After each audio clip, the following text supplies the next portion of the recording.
So, you have bought in your Samsung 4K Smart TV and done the unboxing, which means the hard part is done. Now, all that's left is setting it up before you can start streaming your favorite shows. So, let's get going.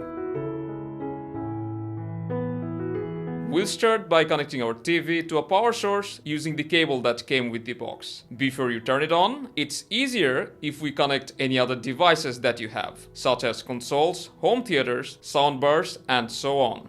Our Samsung Smart TV has 3 HDMI ports. You can connect your device to any of them. There's also 2 USB, 1 Ethernet, 1 optical audio, and the antenna jack. After you have hooked everything up, power your TV on. You will be greeted with a language selection screen. Let's select our language.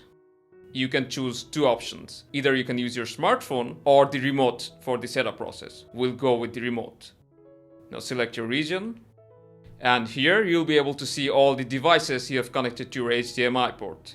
You can turn them on if you want. And when you turn it on, they will be connected automatically. So let's start our auto setup. First, you need to connect to an internet. So let's do that real quick. After it's connected to the internet, agree to the terms and conditions and press OK. And then it will check for system updates and install it if anything is available.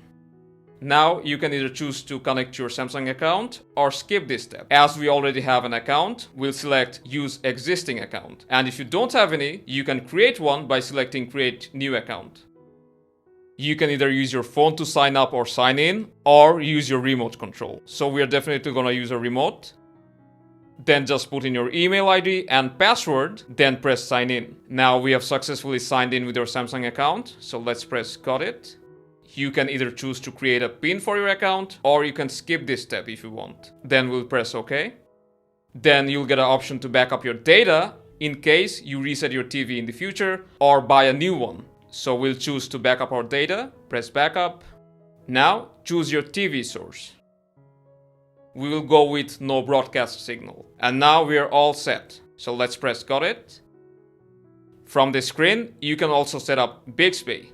Press next. We'll also skip the sign-in process, and our setup is finished. Now just log into the apps and enjoy your favorite TV shows or series. If you found this video helpful, consider subscribing. If you have any questions or suggestions, write them down below and we'll get back to you shortly.